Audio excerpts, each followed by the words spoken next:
Welcome! Welcome to another episode of Lead Spark. Yay. Kamusta naman kayo? I hope you guys are learning a lot from what we are sharing. Pagit! Okay na yun. At least masaya. So, ang topic natin ngayon, RJ, ay ano ba ang mga challenges of a leader. Yan. Grabe. So, medyo challenging ang topic ngayon. Si Jade, walang challenge yan. Yeah, syempre. Perfecto yan eh. Ano bang mga naging instances na as a leader na challenge kayo? Like, I'm sure lahat tayo meron yan. Ikaw, Jade. Agad. Ano yung mga instances na push ka to make a decision and hindi siya ganun kadali? Wala pa ako masyadong maisip na specific na challenge, pero okay lang ba overview muna? Go! Overview siguro ng challenge as a leader ngayon yung age ko. I think ako mismo, kahit hindi naman yun ini-impose ng people around me, nag-challenge lang ako na kapag nilagay ako sa isang leadership role, tapos ako yung pinakabata. Yeah. So, intimidating siya for me. Ilan taon ka na ba, bro? If okay lang malaman ng ating mga viewers. Okay lang naman. Hindi ko gets yung bakit kailangan sinisecret yung age. Hindi ko rin gets. Kasi 26 lang ako. Ako nga, 14. 12 lang ako. Pero yun, 24. 24. Grabe. Yeah, pag lead ka, ano yung... Isang taon lang pala tanda ko sa'yo. So legit na may kasama kang mami na kumuha nung marriage certificate? 25 Hindi pa namin pinaprocess. Pero sasama ko yung... Seryoso ba? Legit, isasama ko yung mama ko pag kumuha ng marriage license. Iba kasi daw, pag legal age. parang... under 25. Oh. Ganun ba yun? Natutunan kayo sa amin, ha? Susumbong mo sa mama mo. Challenges. Mama, ito, ayaw mo. Hindi makapagpakasal. Wala yung mami. Kailangan kasama mo ang mama mo. Oh. I love you, mama. Go, overview. Go. Overview. So, ang challenges daw, sabi ni Jade, ay Age. pag nalaman na yung age niya ay mas bata. I think, mas bata or mas matanda. I think mas concern yung mas bata. Yes. Yung credibility pag bata, medyo nahihirapan ma-recognize, ma-accept ng mga mas matatanda. Pero parang Pinoy lang yun, eh. Pinoy, yung papunta ka pa lang iho. Diba? Pabalik na ako. Papunta pa rin ako. In fact, naka-attend ako nung isang seminar. Singaporean yung teacher or... Dami mong kakilalang Singaporean. Oh, Ha? Kanina Singaporean. Sige, ibahin naman natin. Japanese na lang. Sabi niya, I don't get it with you Filipino. Sabi niya gano'n. You promote people based on age or based on the longevity sa company. Di ba? Yes. Di ba? Kahit naman sa government, parang, sino na Tenure. siya na. Mm-mm. Sabi niya, here, this is what we do. We reward the people that matagal na sa company, pero we promote the younger ones. Nice. Kasi makes sense eh. Correct. Yeah. Right? I mean, Sila yung mas tatagal. I mean, for example, you're the president of the company, you're 60s probably. Yung vice president mo is probably 58. So, 'di ba, parang sayang yung training period, sayang yung salin na 2 taon na lang pala to, 3 taon. So, and that's what I love about Victory is that youth is never a challenge. As we talk about challenges in leadership. In fact, kami ni Rob, wala talaga akong pinagtiwalaan lang talaga kami in spite of our age.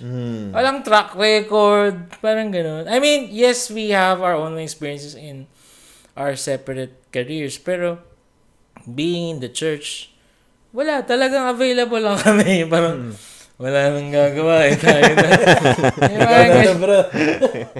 Ikaw na wala nang gagawa.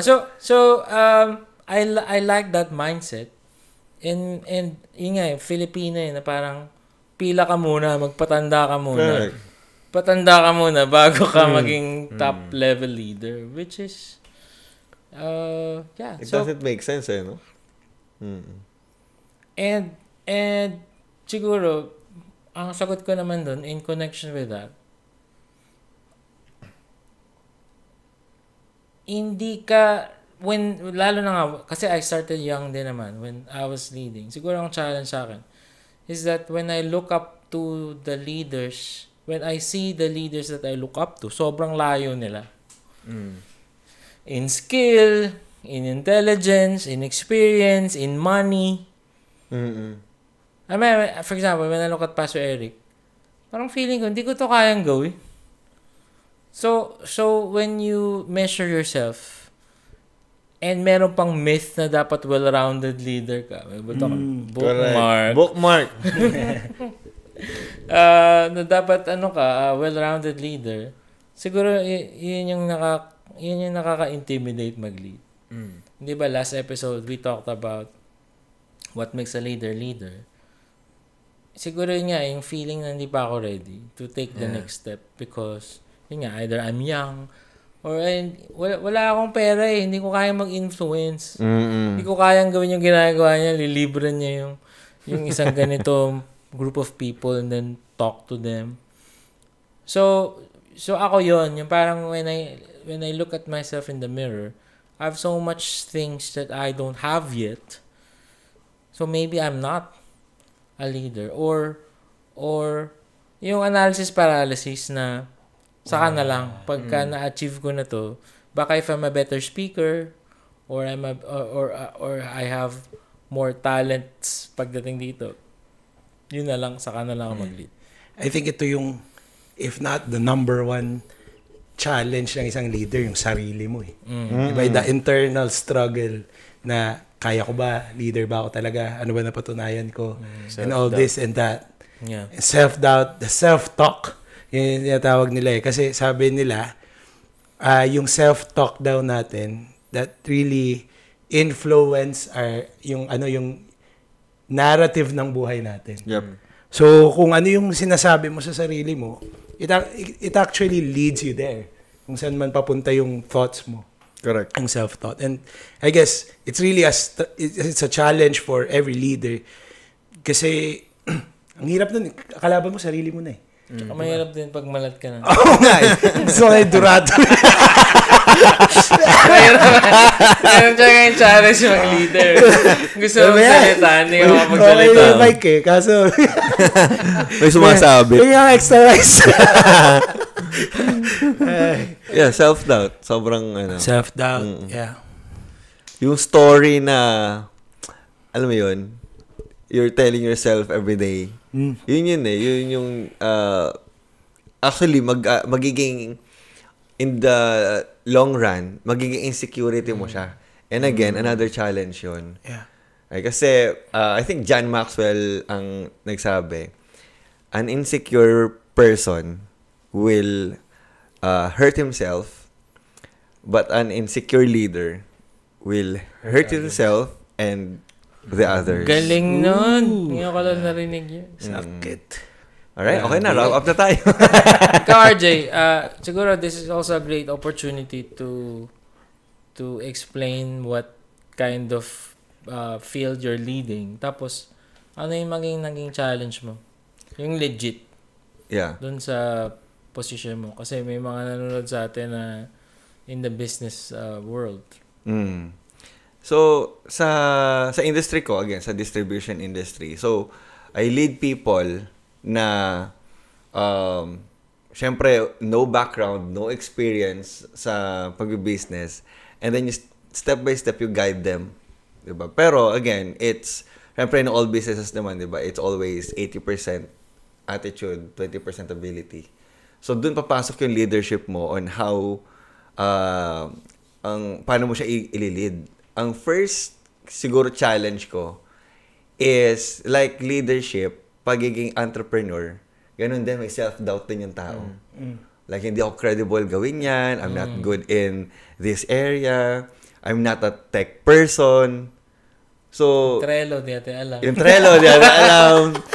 So, yun din yung self-doubt din ng mga tao. You have to, again, navigate kung paano nila unti-unti. Kasi akala nila, pag hindi wala sa kanila yung skill na to, hindi na sila mag-succeed sa area na to.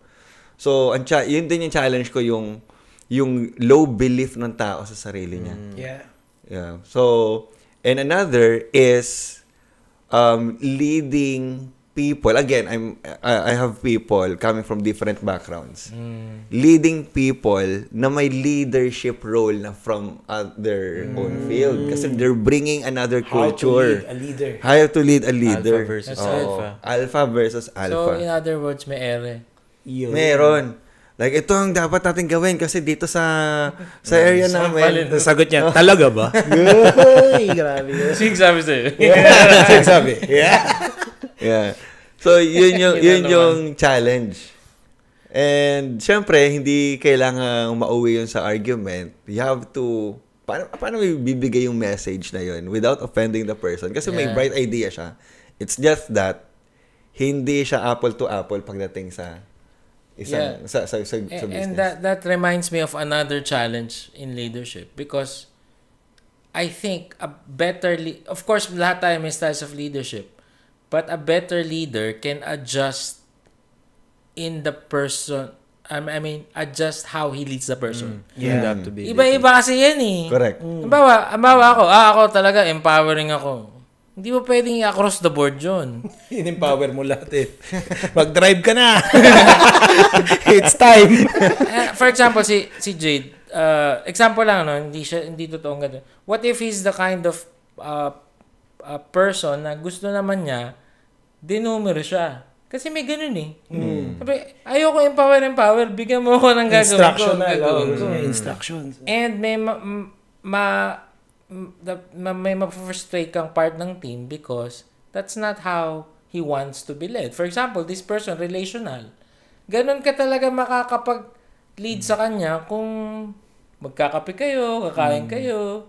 Yung isa naman, let's say, ano naman siya, parang hindi kailangan masyado, kailangan bigyan, gusto naman niya, wag mo siya pakialaman.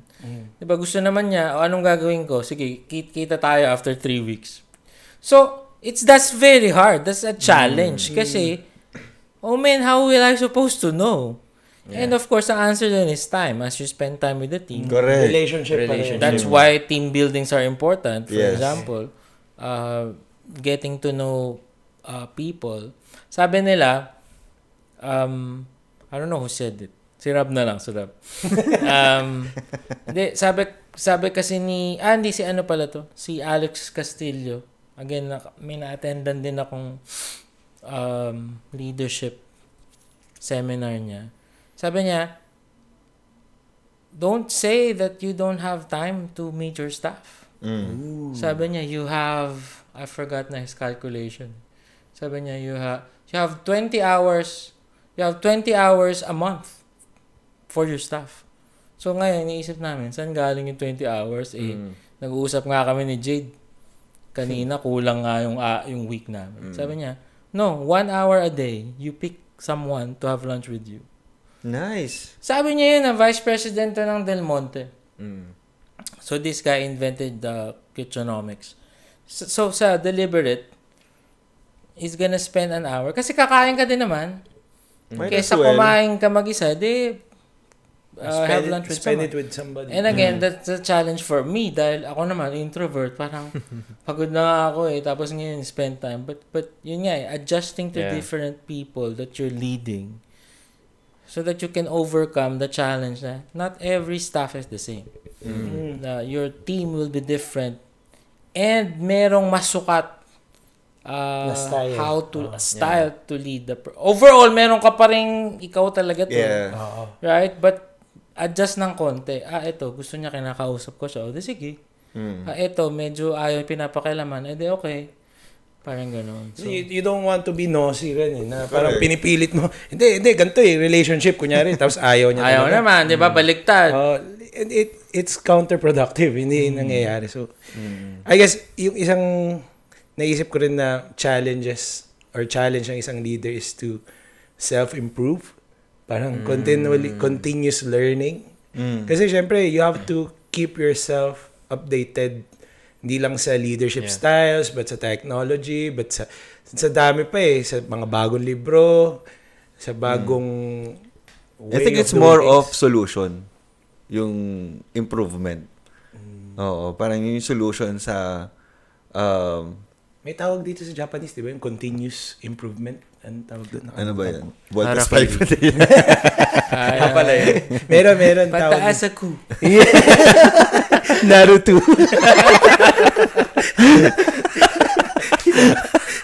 Yari tayo dyan sa mga Japanese. No. Seriously, meron Japanese term for continuous improvement. I just forgot what it is. Sabihin natin sa link. Nandito siya.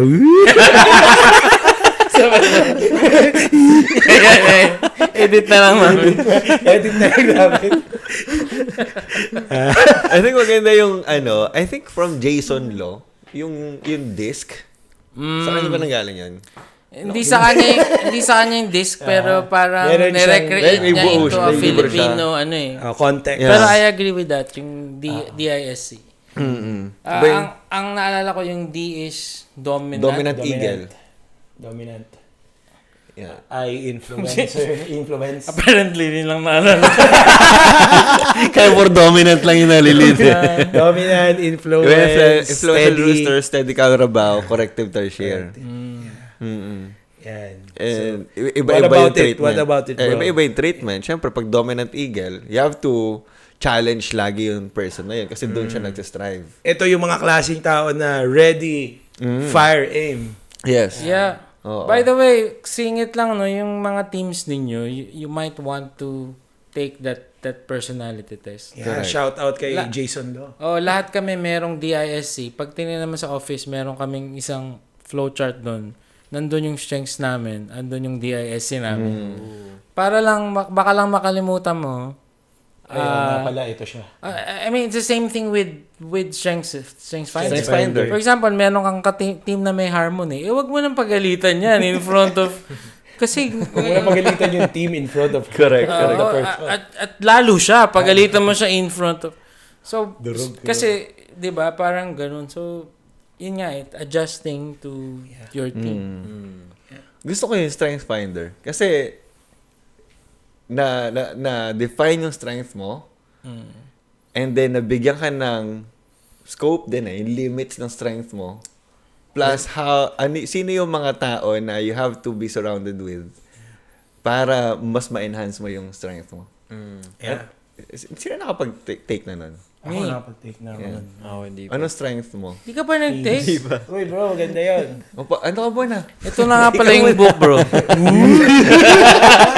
yung link kung saan magte-take. Palikod mo. Sa mga hindi alam ko ano yung Anong strength mo? I'm curious. competition, Oh. ideation, Yan. communication, significance, activator. Activator. Ikaw, Dark bro, side ikaw. of the force yan. Ako number 1 is focus, futuristic, communication, significance, positive. Positivity. Nice.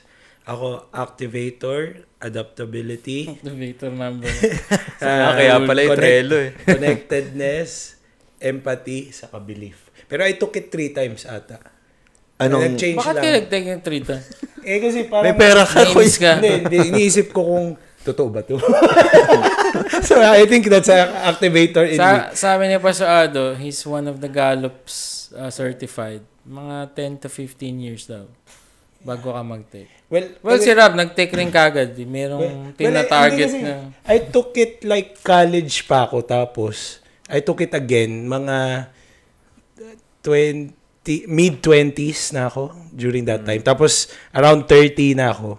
Nag-take ako ulit. Pero medyo Stages of life. Actually, hindi nagbago eh. Number 1 pa rin, activator. Nagkaroon lang ako ng strategy communication. Woo. Yeah. Whoa. Saka something else. Winning others over. Oh. So, Connect ko lang doon sa, baka hindi naman tayo nalalayo. So, nag-check out. Challenges. Ayan, may nawalang viewer. Sabi ko ba, I guess, the reason why, nung una ko nakuha yung strengths themes ko, I didn't like it. Yeah. Kasi, actually, kinuha ko yung top 40, bro. Yung top 10 ko, wala pa rin relational theme. So, Kasi gusto mo nung relational theme. kailangan ko yun eh. Kailangan. Si Maya Reynoso, one of my friends sa school, sabi niya, Rui, hindi ka magpapastor ng mga upuan. Kailangan mo matuto. So, naano ako na parang, ba't ganun? Ano ba naman to? Pang basketball player yung themes ko. So, I really wanna retake again.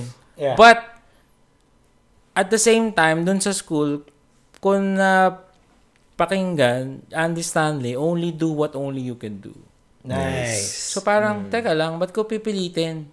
And going back to the challenge of the leader, meron ka talagang kulang as a leader.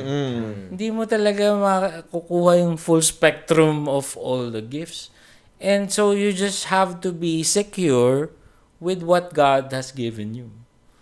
So, strength ng mga competition. I think the reason why the team is parang lagi na lang excellent because na-drive ko sila to do that. We have to be number one. Parang gano'n. In that level. And that's putting the theme into context na ito para mapaganda yung team dynamics natin. Tsaka hindi mo nga pinipili eh. Yeah. Actually, yun yung unang, hindi mo siya siniswitch on. Yeah. Mas mahirap nga siyang i-switch off eh. Natural talaga magko-compete ka. Yeah. Yeah. Right? Nice. I mean, before na kami magkaalaman ng strengths theme, siguro nainisakan sila Rob, sila Lloyd. Kasi even yung mga simpleng bagay like, nauna ako, yung gano'n yung, pupunta tayo sa Jollibee, tapos parang, nauna ako, yung gano'n sa, siguro na bad trip sila na, ba't ba lahat na lang sa'yo, laban, gano'n. Pero naintindihan na lang ako, okay, sige. Competitive Grabe, pala. competition pala yung number one mo. Right? Astig. So, yun, yung maganda sa Strengths Finder, bro. Kaya take mo na. I think nag-reflect yun sa, nag-reflect yun sa May Kawayan. Lalo nung pandemic. Ganda ng Online church. ang set. Si Jade John. Kulay. Diba? Nice. Kaya sobrang kailangan talaga creatives din talaga sa sa church community. Kasi sila nakakaalam how to make things better. Correct, correct. Visually. Visually, aesthetically, sa lens and all that. Another challenge. Nalungkot. Sino sa inyo ang naka-experience ng challenge leading people na they say they are committed pero Yun. iba yung actions nila. Hindi It doesn't reflect what they say. I think parang another challenge yan ng isang leader, yung patience. Yun. Siguro may angle na hindi talaga sila committed at all, pero may side din naman na baka nagiging impatient ka lang sa kanya. Kasi since sold out ka na dun sa vision mo, alam mo kung paano siya i-execute, nakikita mo na lahat sa isip mo. So feeling mo ang dali-dali na kung paano gawin. Tama. Pero di mo nagigets na It's yung... defined na sa'yo yung goal. Tsaka Pero yung- doon sa tao, di pa. Tsaka yung timeline mo, ginagawa mong timeline niya. Tama. Iba pala yung timeline niya, iba yung style niya. Tama. Agree. Ang timeline niya pala, 40 years. Ano pinapagawa? Magwawalis lang. Sobrang tagal. Grabe yun. Pero ganda. Pero challenge yun, di ba? Patience. Yeah. Patience. Ano naman yung, another naman, kabaliktaran, yung overly excited, like, Sobrang eager. Oo. Activator. Inatake. Tago. Like, ano siya, yung tipong, siya na lahat ang gumagawa and okay naman yung initiative, pero bumababa yung collaboration. Kasi overtaking other things na siya. Yung mga ganun ba kayo nag-experience? Ako personally, yes. Nagsimula pa dati sa school. Alam mo yung may group project kayo, tas ayaw umusad. So, sabihin mo sarili, ako na nga lahat to. Tapos sisingilin mo na lang sila ng pang-print, ng pang-pansit canton, ganyan. Utos mo na lang sa kanila yung mga ganun. Pero yung majority ng task, gagawin mo kasi alam mo naman kung... Kasi wala nang gagawa eh. Oo. Pero tama na challenge yun, considered as a challenge. Kasi feeling mo na-accomplish mo yung goal, yung task, pero hindi ka nagli-lead at all. Yeah. May na-accomplish lang, pero hindi ka nag-lead. Kasi, That is actually overall challenge in leadership. Yung, ano ba yung tension na mas mabilis kung ikaw, pero wala ka na-train. Which in the future is gonna be hard on you. yeah. Kasi mas excellent, mas mabilis. Bawa to. Diba kung ako lang mag-isa gagawa na to, mas madali. Bahay na lang ako. Diba? Sarili kong pace, on what. But I cannot sustain it. Right? But since we're doing May it competition together. siya talaga. Sure siyang kaya niya to. Kaya ko talaga. In fact, next episode ako lang. Gagawa. May competition. So, ano yan, overall challenge ng leadership yan, yung training, yung parang now and the future. Yung ngayon, kailangan mong gawin, pero wala ka na-train. Pag nag-train ka naman, sacrifice mo excellence. Diba? I mean, you know this sa music team ko na kapag hindi pa to sanay. So, gusto mo maglatag na magagaling para excellent. Pero pag puro kayo, paano pag may nagkasakit? Wala nang iba. So iyan ang isang challenge. Kailan ka ba dito sa hindi excellent? Dapat magagaling. Kailan ka ba dun sa okay na muna yung mga bano kasi? Ang sakit ha. Okay, mga bano. It's time. Yung pala ibig sabihin ng team B. Team bano. Grabe yun. Alright, mga bano, pasok! Pasok? Ay, nako. Bakit mo kami kakanta? Kailangan ako mag-train. Sige, go. Hindi, pero that's the only way they can improve. Kailangan mo talaga sila bigyan ng chance to like learn and be exposed. Kasi kahit sa preachers, di ba, meron talaga pinakit na preacher tapos medyo hindi ganun kaganda yung Bano. Nag-iisip ka ba ng ibang word Magamit na yung feedback kasi. So how do you improve from being bano to somebody better? From bano to better. Wow! Well, one thing about leadership is like swimming. Kahit anong gawin mong YouTube, kahit anong libro ang basahin mo about swimming, you will never learn until you actually do it. Correct. Nice. Diba? So, ganun din with everything. Paano ka matututo paano ka matuto mag-drive kung puro theoretical ka lang? So, it's the same thing. So, I think, again, it's a challenge going back to have that space of kung 80-20 yan, 80 excellent, 20%, i-leave mo so that you can train people. Yeah. I think ito yung challenge na isang leader ay to raise another leader. Ito na yun no? Yung paano ka mag-raise ng another clone mo, kung clone mo man, or even a better version of yourself. Yes. So paano yun? How do you foster that parang culture? Ako, ang way ko is hindi ko pa pwedeng expect na in my organization, nandito na yung next na successor ko. Pero, I'm looking for opportunities to highlight yung mga tao. Yeah. So, kapag nag-step up sila doon, maybe, potential leader to. Kung hindi, need ko pang i-develop to. Maybe I can look for other people na mag-step up sa isang occasion. So, for example, delegation ng task, very important. Kasi you know how people take it. Like, paano sila nagpe-perform sa certain task na binigay mo sa kanila. And, another thing, kasi challenge talaga siya eh. Like, hindi mag-survive yung organization kung ikaw lang talaga yung magaling na leader doon. Yeah. Tama. And, yun, isa sa lagi kong tinitignan, who are my, top 20% ng organization mo. And you don't have to worry about the 80%. Yun sa top 20. Sa top 20 na yun, very crucial na mabigyan mo sila ng opportunities to express, no, to to excel din. Kasi doon mo makikita now ang comfort kasi ang comfort na nabibigay sa akin doon sa pagbibigay ng o paghahanap ng next leader. Kung wala ko nakikitang potential leader sa organization ko, ang comfort is I can still look for people outside and bring it to my organization. And again, find opportunities para i-check yung tao na to. Yeah. For the meantime, na wala pa ako nakikitang nagsa-step up, walang ibang leader doon kundi ako. Hindi ko pwede expect yung same level of leadership sa kanila. Kasi nga, bago pa lang sila.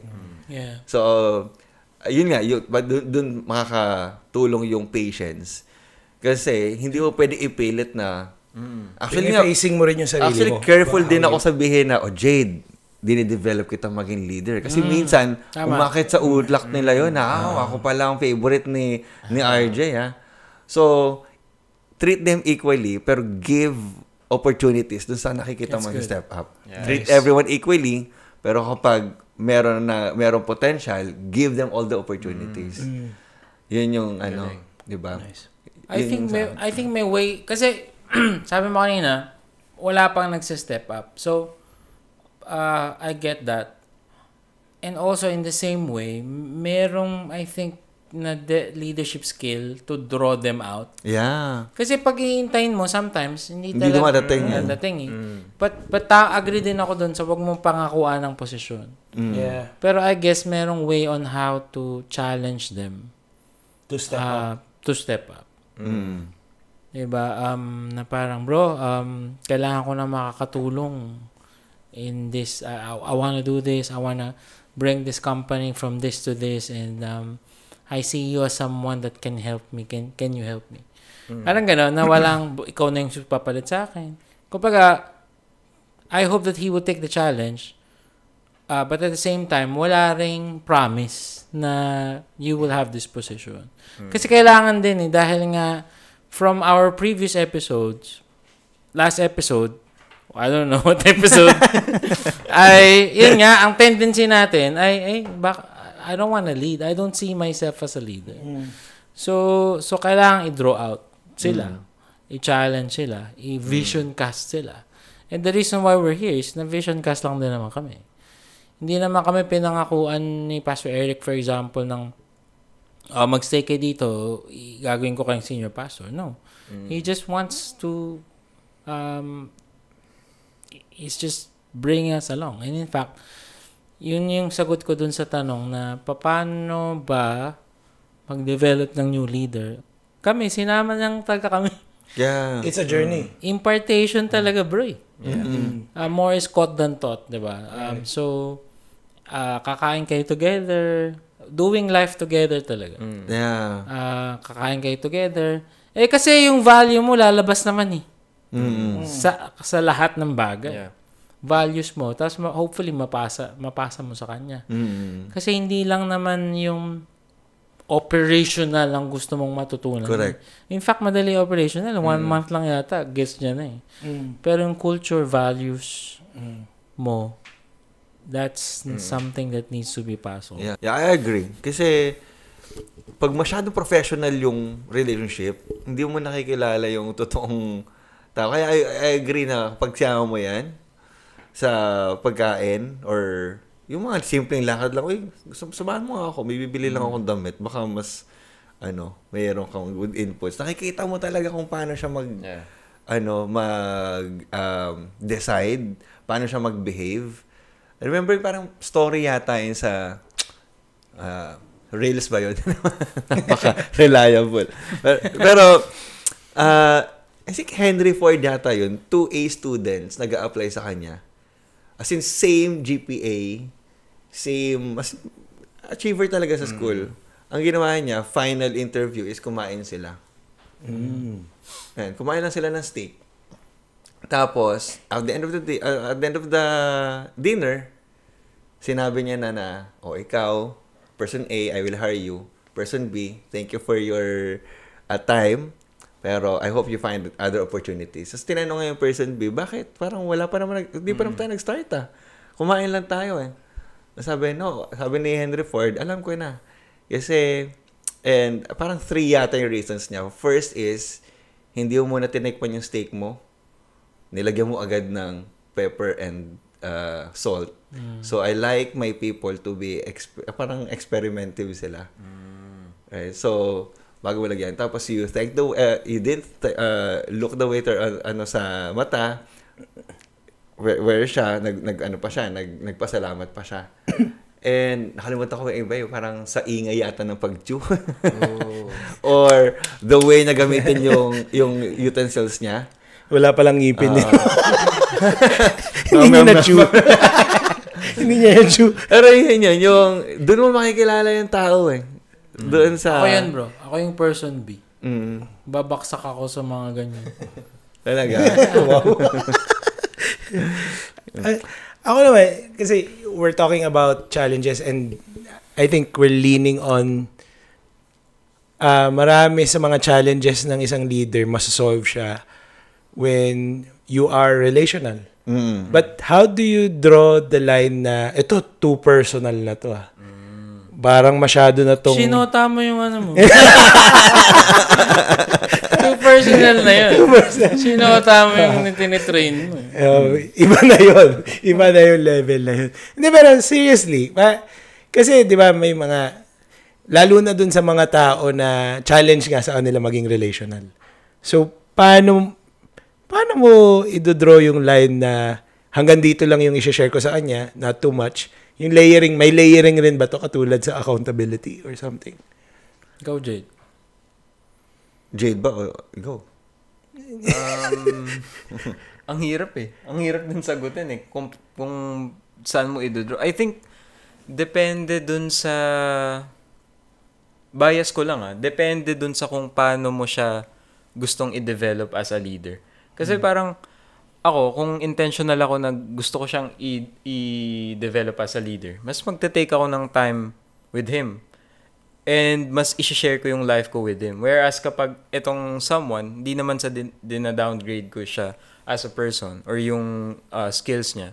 Pero kung ito yung person na na-identify ko na siya yung may potential to be the next one, mas sa kanya ko i-share. And I think yun yung meter mo since wala namang naka-designate agad kung ito yung gagawin mo pag gusto mo, ganito yung level niya. Ito naman, hanggang dito lang yan. I think, i-compare mo na lang how you treat sa results after nung ginawa mo. I mean, i-compare mo lang dun sa hindi ka masyadong intentional na bubuhusan mo ng oras saka ng relationship. I think the real reason with that is that we have limited time. Yeah. Yun talaga yung reason nun Kasi if we have unlimited time, why not spend time with everyone? Correct. But even Jesus knew that 3 years lang siya. So he picked 12 and out of the 12, he picked 3. Peter, James, and John. Na talagang binuhusan niya. At talagang mas kilala siya nitong tatlong to than anyone else. And talagang nakita siya, the transfiguration, Peter, James, and John. Yung mga first time niya na meron siyang niresurrect, Peter, James, and John. So in the same way, ganun lang naman talaga. Yung sabi ni Jade, and I agree with him. 12 staff mo, piliin mo lang yung mas bubuhusan mo ng time. Kasi hindi mo kayang gawin sa lahat. Yeah. Ang ganda nung shinare mo doon, bro, na namili si Jesus ng tatlo. And I guess in every team, mamimili ka rin. So, sa akin, ang question ko naman, paano mo criteria nalalagay yung categories sa ppagpili mo ng inner circle mo? So, paano ba yun? Meron ka bang... Kasi, di ba, ang kausap natin ngayon, mga leaders sila. Yeah. Siguro hindi pa nila alam na kailangan pala nilang mamili nung i-develop nila na tatlo or bubuhusan nila ng oras. So ano yung mga magagandang ano ba tawag doon? Things to look out to. Yeah, things to look out. Yung mga parang points na pag ito pumasok dito, ayan na yun. Yan na yung mga dapat mong i-train. Ako may number one, of course marami, pero yung on top of my head, yung kapag yung direction niya is the same as your direction or yung direction ng organization. Yeah. So yun Vision. yun Vision yung mo sa number one for buhay, me. vision ng company, vision mo, nag-a-align. So, yun, magbuhos ka na ng oras doon. Yeah. Nice. Love that. Ako, I have 3. Competition din to. Ako I have 4. Nandito sa... bro, yung 3 mo, bro. Katulad sa, aligned lang with Jade, yung value, character. So, titignan mo ang character. Kaya, yung sinasabi mo kanina na may layers ba, kung hanggang saan mo siya pwede makilala. For me, kung i-develop ko tayong leaders, I would be grateful and I would appreciate kung makikilala talaga kita In all buo-buo. aspects. Like, kasi, there will be times na madadown Basta ka. wag shoshotain. Magsosyotain. Personal. Iba yun. Tawag dito. Kasi there will be times na down ka and hindi ka gumising ng isang araw para sabihin mo, ngayon kaya pasabugin ko yung organization namin. Walang gumising ng ganun. Pero I know na kapag merong misbehavior or may substandard performance na nangyayari sa organization, it's just that may nangyari sa labas, sa family. External factor. Yes, na naka-affect na sa performance niya. So, I wanna know saan nang galing yung poor performance kasi baka may matutulong yung organization, may tutulong yung leadership ko. Nice. Another is competence. I would promote you as a leader sa organization. I would give more opportunities kung nakikita kong competent ka. Right? So, kasi syempre, hindi ko pwedeng entrust sa yung mga ibang tao. Kung alam ko sa sarili ko na hindi kita kaya pagkatiwalaan when it comes to quality of work. And lastly, consistency. Nice. Yes. Yeah. So, yun yung character, competence, consistency. consistency, tsaka Yung tatlo niya. Tatlo lang ako. Ikaw yung may 4. Yan. Ginusto mo yan. chemistry. Hindi, pero ano to parang leadership lesson to ni Bill Hybels, di ba? Yeah, I think, yeah. Chemistry, ano yun? Character and another one. Competence. Competence. Yeah. So, Bill Hybels, bro. Calling. Lord. Audible voice. Dapat lang naman tayo dito. So, 5 na pala, bro. I agree. Dapat calling yun ng tao. Parang naging leadership development yung ano natin. Yung topic. Topic na. But tama, calling ba yun ng tao? Number 2, competent ba siya? Baka hindi naman. Number 3, may chemistry ba kayo? At may chemistry ba siya with the team? Number 4, consistency. Baka ngayon lang magaling, di ba? Basta club lang. Ano yung number 5? Character. Ay, hindi. Character nga yata. Consistency. Consistency. Ako na lang. Basta, Chemical. Number 1, number 2, Number 3, ching. Ayan. Number 4, Mahirapan na yung editor natin.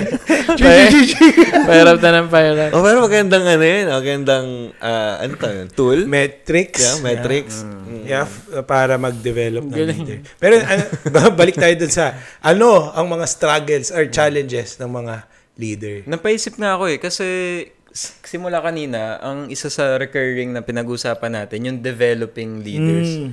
Naisip ko lang na siguro sa context natin, sa community natin, ito yung challenge natin. Pero sa outside world, baliktad. Kasi, ewan ko Kuya RJ kung ganun sa business world sa labas na hindi masyadong concern yung pagpasa ng leadership. Kasi baka mas gustong, yun yung challenge naman ng leadership sa outside world na mas gusto nilang hawakan yung position. Yeah, may silo mentality. What's silo mentality, bro? Na ako lang, hoarder ako ng information, hoarder ako ng tools, That's good. ako lang magaling. And the Kasi moment... you want to add value to yourself, diba? So it's more of para sa'yo again. Me. And yun ang scary. Kasi hindi ka forever kaya mag-lead. And yung influence mo, mauubos talaga yan. Lalo pag nakikita ng mga tao, itong damot nito. Ayaw magbigay ng mga information. Diba? Yung... Swapang. Chicharo na yung magbigay. So, yun yung nangyayari. Like, ang sa time na ginagawa nila yun, feeling na sinaserve lang nila sarili nila, pero ma-realize nila long term, sila din, may backfire siya. Ganon. Tsaka ang challenge nun ay I think hindi seamless yung transition. Kasi, I mean, when you look at our government, that's the picture eh. Yeah. Di ba? Parang everything that this president built because hindi niya kaalyado yung susunod na president, Tapos, he would just trash it. walang Correct. continuity. He would just trash it or worse, parang make fun pa of the previous. Yeah. Yung iba nga, credit grabbing. Uy! Uy! Spicy. Conspiracy na naman. Conspiracy theory. Yan, dumami na naman yung ating mga Nabawasan followers. Di ba? But, ibang-iba talaga. Kasi, yung leadership na nakasanayan namin, because of Pastor Steve, laging lead with the idea of leaving. Nice. Di ba? So, Yeah. and sobrang, as in parang sobrang elementary yun sa amin. Yung parang kayo napanice, pero parang, yun talaga. Yung, Kwento mo bro, baka yung ibang audience natin, di pa nila alam ibig yung sabihin, kwento ni Pastor Steve. baliktad eh. I mean, okay, si Pastor Steve ay missionary lang. I think dapat parang 40 days lang siya dito, maximum. 40 days. 40 days lang siya dapat dito. So, ang ginawa niya, since ang idea niya ay 40 days lang siya dito, nag-train na siya. In fact, pinag-preach na sila, Pastor Ferdy, mga estudyante pa lang, mga probinsyano. Pinag-preach niya na kasi sabi niya, wala na akong choice eh, empower ko na kayo, aalis na kasi ako. Right? So, yun yung naging idea niya. But it turned out that 40 days became 40 years. We're gonna turn 40 years Yes. last week. And yet, because na-empower niya kaagad, kaya nga sabi mo kanina, di ba, silo mentality versus this empowering mentality, if we may use the term na. Kasi I guess you will never run out of a role to play. I mean, kung magaling ka talaga, the Bible says, do you see a man skilled in his work, he will serve before kings. So, hindi ka dapat kinakabahan na kapag trinain ko to, aagawin ito yung... No. Kasi that's the whole point. Correct. Magkano siya harap siya sa hari or magiging hari siya. Yeah. Hindi ka dapat kabahan na pag trinain ko si Jade, magiging mas magaling na siya Sasapawan someday. niya. Sapawan niya. Because there's always another position. Right. Progressive tayo eh. So, Tama. So, may space dito sa taas na for another layer of leadership. Another level. Ano yung dangers nun na ayaw masapawan? Ano yung dangers nun sa isang leader, sa organization na ayaw niya magpasapaw kasi she's clinging to the leadership role? May mga ganun bang example sa business world? Oh, marami. Like, Sino? Magpangalan ka ng mga swap. mahirap tayo i-drop mo sa Mag-name tayo ng mga swapang. Okay. Ito ang Swapang number 1. I mean, hindi lang naman sa amin yan. Pero na-experience ko siya. And, ano bang tawag doon? It made the whole franchise Look stagnate. bad. Again, another thing, look bad. Parang, hindi na, wala na kaming competition sa labas. Ang competition na nasa Sa loob. Well, supposedly, that is healthy. Pero dahil hindi nagiging toxic yung culture, nakakasama na sa inyo. Kasi, di ba, competition is good, supposedly. Pero yun niya. Yeah. Yeah, one example is Steve Jobs, I think. If we're really gonna be honest with ourselves, Steve Jobs didn't get to pass it to the next guy. Yeah. Diba? Actually. I mean, sorry sa mga iPhone users. It's just the same thing. Pero nung nandyan siya, ay Grabe, no? Iba yung innovation. Grabe yung innovation, di ba? Parang talon talaga. But, Like, sulit every penny. May tawag sila dyan, disruptor. Yeah. Diba? Dinisrupt niya yung industry. Correct.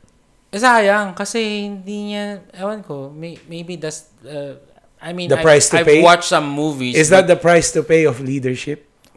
That's the price to pay if you did not pass it to the next next guy.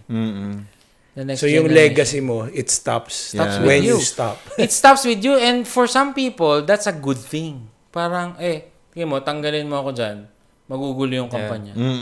Pero baliktad, dapat, masaya ka na kahit wala ka, mag-work yung kampanya. Gumugulong. Correct. Yun ang mas magaling na leader, in my opinion. Totoo Pero yan. parang yun nga yung challenge kasi tayong mga Christian leaders, gets natin yun. Pero pag lumabas tayo, ibang-iba yung Mundo. yung Nagko-compete, mundo. no? So another challenge yun na paano mo i-live out yung leadership values mo sa world na dominated by Yeah. With different worldview than you. Ikaw, Koy, sa mga experience mo. Iniisip ko nga sa context ko as an online Filipino worker. So, paano ba mapapasok dito yung leadership? Ano yung challenges sa setup ko ngayon? Tagal. Ito na. Hindi. Ang challenge sa akin, you have to lead yourself eh. Kasi number one, sa setup ko, hindi naman siya conventional like may time in, may pasok sa office, may politika, may corporate structure. Iba yung, hindi na siya traditional like before. So yung challenge mo is how to lead yourself and how to improve yourself. Paano mo ma-upskill yung mga current mo na alam. Yung mga yan ang dami pang gagawin. And wala naman mapupush sa'yo kasi wala ka naman kasama sa, basically, yung organization mo nasa labas. Malayo. Hindi siya katulad nung face-to-face interaction. So, yun ang challenges ng mga online Filipino workers. Which dumadami na. Dumadami na talaga. And I guess doon papasok yung nabasa ko kanina na principle. Sabi niya, we should have the rookie mindset. Nice. Sabi niya, ang problema daw when you consider yourself an expert, you stop learning. That's good. You stop learning ka na lang. But if you're a rookie, you always, parang may insatiable hunger Correct. to like prove yourself, to be Improve. better, to improve, I like that. to do this and that. So, lagi daw dapat, to be a disruptor daw, you have to have this rookie mindset. Ganda. So, yan. So, even sa online Filipino workers, di ba? Bagong OFW yan. Talaga ba? Kailangan maging, yun yung tawag lang, term yun ng friend ko. Sabi niya, shoutout sa'yo, bro, kako. Yeah, OFW. Bigay ka naman ng stars dyan. Yeah. Dito. Yung parang, daba yung ganun. Pero, yun niya, yung rookie, if you have this mindset, kaya yung challenge yan eh. Di ba? Kunyari, si Steph Curry, di ba? Disruptor yan ng NBA. Payat, tapos, pilayin. Pero look at him, di ba? He made a legacy. Kahit na, Drafted number 6? di ba? 6 ba siya? 7? Oo. Tapos he was, hindi lang si Steph Curry. Kevin Looney. Di ba? Ano siya? He was like, parang dubbed as Kobe Bryant nung high school. Kasi magaling siya eh. Tapos, nung nandun na siya sa league, sa NBA, medyo hindi siya ganun kagaling. Tapos na-injure din siya. Naging bano. Pero, nakita niya, mayroong spot. Dun sa spot na yon magre-rebound siya. Rebound siya ng rebound. 20 rebounds a game. Di ba? That's crazy. And yung height niya, it's not normal for a center. Medyo maliit siya para sa center. So, ba't ko ba sinabi yun? Disruptors. Di ba? So, rookie mindset. Yeah. Totoo. Ano nga yun yung, ni Jade? Yung question mo, Jade? Yung challenge as a leader na may mga gantong values, pero paglabas mo, Baliktad. paano mo i-live out? Since ibang-iba talaga siya.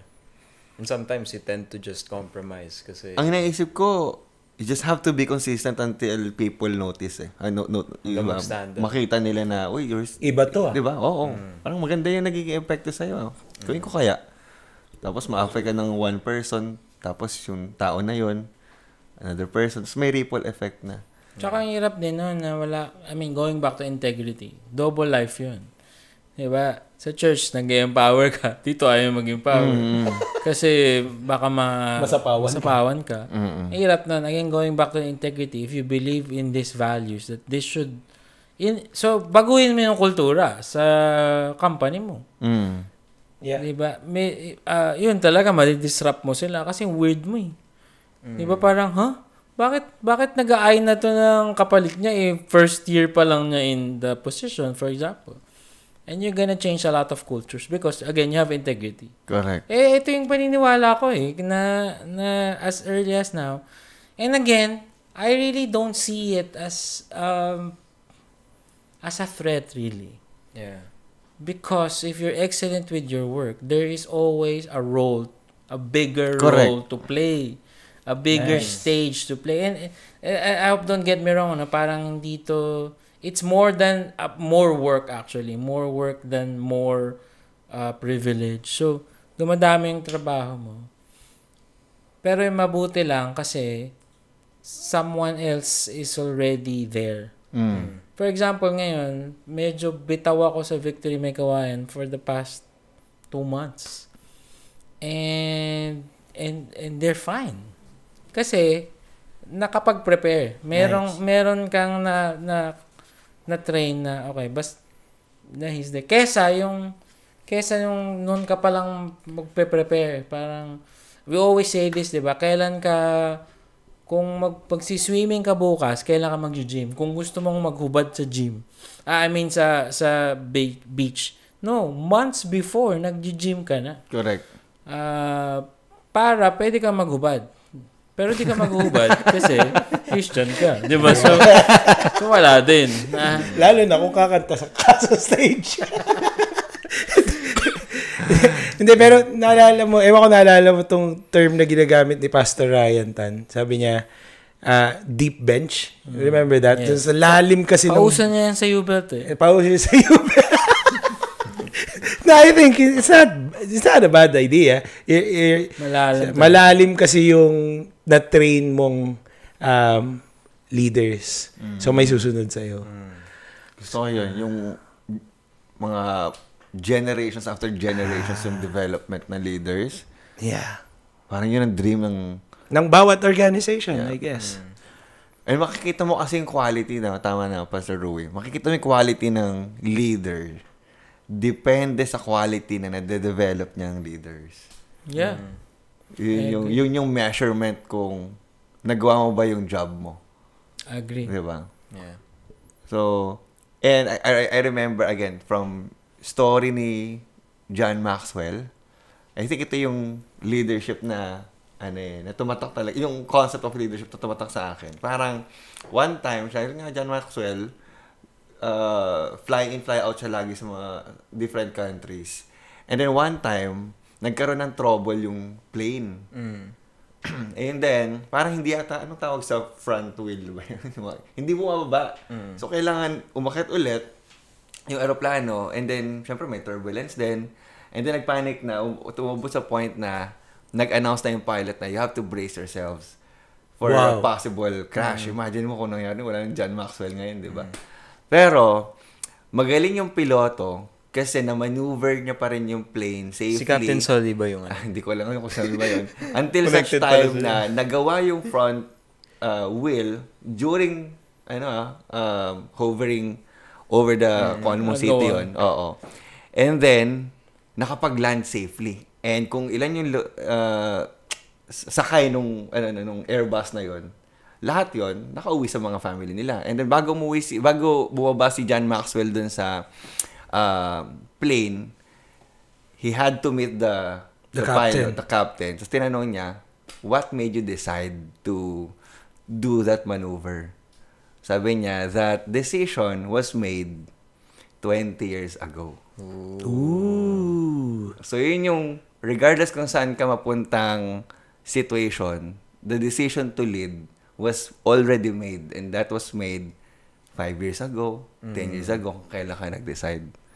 So nakita ko yung mind blown na ako. Kaya every situation, I always ask myself, kumbaga, ayun, what would Jesus do? How will Yeah. I lead yung situation na to? Even if ako lang yung nandun sa situation na yun. Kasi nga, ako mismo, I need to lead myself. I need to respond well in kung ano man magiging situation. So, feeling ko yun yung consistency, yung integrity, sobrang laking tulong.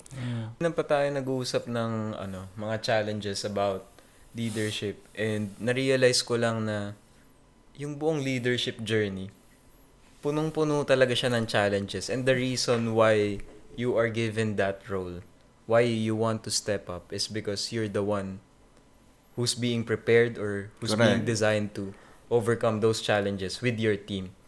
So, siguro as we wrap up, ano kaya yung mindset or anong klaseng heart kaya as a leader yung kailangan meron tayo so that we will be able to, kahit hindi natin nasagot lahat ng challenges ngayon, at least ano ba yung heart or ano yung kind of mind that we should have so that we will be able to go through those challenges and still makarating dun sa destination na gusto natin.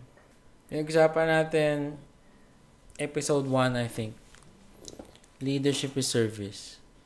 And I think as long as that never change, na it's not about a position, it's not about an extra pay, it's not about the perks, na kapag dito ka na may pakotse na, I mean, that's good. I mean, I hope you see that as tools. Right? As long as you have that heart na kaya ako to gagawin to serve other people, I think you will never go wrong. Kasi hindi ka yayabang. Yeah. Kasi, pag sama-samahin na natin yung mga pinag-usapan natin in the previous week, kahit may feedback, kahit sinabi pa sa inyo ng accountability partner mo na, huwag mong gawin yan. Kahit yun pa din sige, magsiserve ako siserve ko to, serve ko yung team ko, serve ko yung boss ko, serve ko yung team ko. I think that's enough motivation to always learn, to always challenge yourself, to always listen to feedback in all of these things. Kasi nga, magsiserve ka. Kapag wala kang ere na, huwag niyo akong utusan, nandito na ako sa level na to. Hindi ka magkakamali kung yung posture mo is service. Yeah. I want to serve you. I want to serve the organization. Nice. Sa akin, bro, yung ano pa rin yung rookie mindset na if you always have this parang mindset na bago pa lang ako dito, I have to learn these things. I have to improve.